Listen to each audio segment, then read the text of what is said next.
بسم اللہ الرحمن الرحیم۔ ہم اپنے دیکھنے اور سننے والے تمام دوستوں کو باادب ہو کر سلام پیش کرتے ہیں اور امید کرتے ہیں کہ آپ سب خیریت سے ہوں گے۔ پیارے دوستو، جیسا کہ آپ جانتے ہیں کہ رمضان المبارک کی آمد ہے۔ یہ اسلامی کیلنڈر کے مطابق 9واں مہینہ بنتا ہے۔ رمضان کے مختلف معنی علماء کرام نے لکھے ہیں۔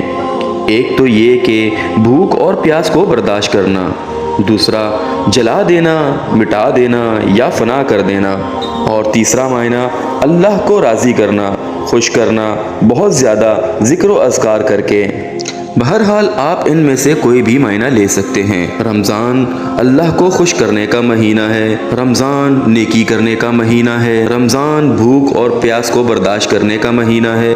رمضان المبارک کا چاند نظر آنے سے لے کر عید الفطر کے چاند نظر آنے تک مومنین عبادات میں مشغول ہو جاتے ہیں۔ ہر چھوٹے بڑے گاؤں اور شہر میں سحری کروانے اور افطاری کروانے کے انتظامات کیے جاتے ہیں، اور اس میں ہر چھوٹا بڑا، امیر ہو یا غریب، بڑھ چڑھ کر حصہ لیتے ہیں۔ انگریزی کیلنڈر کے مطابق سن 2024 میں پہلا روزہ 11 مارچ کو ہوگا، انشاءاللہ العزیز۔ رمضان المبارک کے اس بابرکت مہینہ میں دن اور رات ایک جیسے ہو جاتے ہیں۔ ہر گلی کوچے میں رونق ہی رونق نظر آتی ہے۔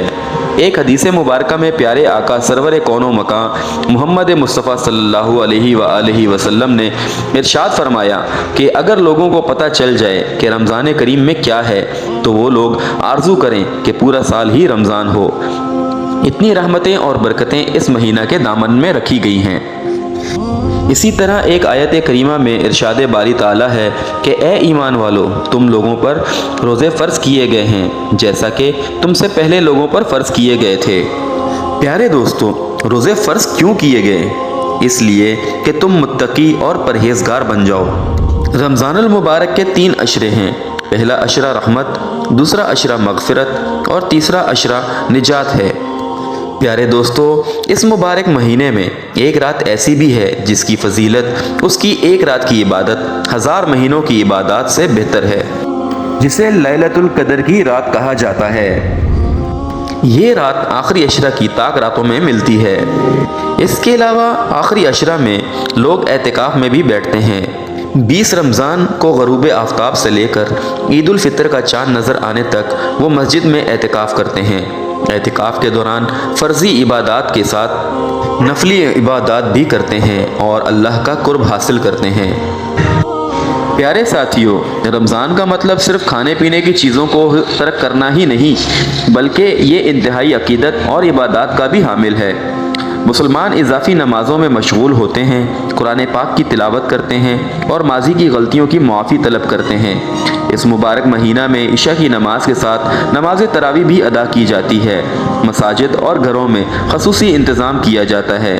انفرادی عبادت کے علاوہ رمضان کریم میں اجتماعی جشن اور رفاقت کا بھی حامل ہے۔ خاندان فجر سے پہلے سحری کرنے کے لیے جمع ہوتے ہیں اور اسی طرح غروب آفتاب پر ایک ساتھ افطاری کرتے ہیں۔ یہ اجتماعی کھانا مومنین کے درمیان اتحاد اور یکجہتی کے احساس کو فروغ دیتا ہے، کیونکہ وہ اللہ پاک کی دی گئی نعمتوں کا شکر گزاری کی دعا کرنے کے لیے اکٹھے ہوتے ہیں۔ مزید یہ کہ اس پاک مہینہ میں لوگ فطرہ اور زکوٰۃ بھی ادا کرتے ہیں۔ اس طرح وہ ضرورت مندوں کی ضروریات کو پورا کرتے ہیں اور مہربانی اور ہمدردی کے کاموں میں مشغول ہو جاتے ہیں۔ مختصراً یہ کہ رمضان کریم دنیا بھر کے مسلمانوں کے لیے ایک گہری اہمیت رکھتا ہے۔ یہ روزے، دعا، عبادات، فطرہ، زکوٰۃ ادا کرنے اور برادری کا مہینہ ہے، جو مومنین کو اپنی روحانیت کو گہرا کرنے اور ان کی رفاقت کے بندھن کو مضبوط کرنے اور اپنے عقیدگی وابستگی کی تجدید کا موقع فراہم کرتا ہے۔ جیسے ہی رمضان کا چاند نظر آتا ہے، مسلمان عبادات میں جشن اور خوشی کے سفر کا آغاز کرتے ہیں اور اس مقدس مہینے کی روح کو عقیدت اور شکر گزاری سے بھرے دلوں کے ساتھ گلے لگاتے ہیں۔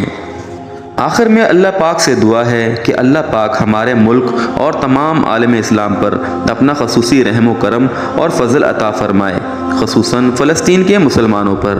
آمین ثم آمین۔ اپنا اور اپنے ارد گرد تمام لوگوں کا بہت سا خیال رکھیے اور ہمیں بھی اپنی دعاؤں میں ضرور یاد رکھیں۔ شکریہ۔ اللہ حافظ۔ آپ سے گزارش ہے کہ ہمارے چینل کو سبسکرائب کریں، لائک کریں، شیئر کریں اور کمنٹ سیکشن میں اپنی قیمتی رائے کا اظہار ضرور کریں۔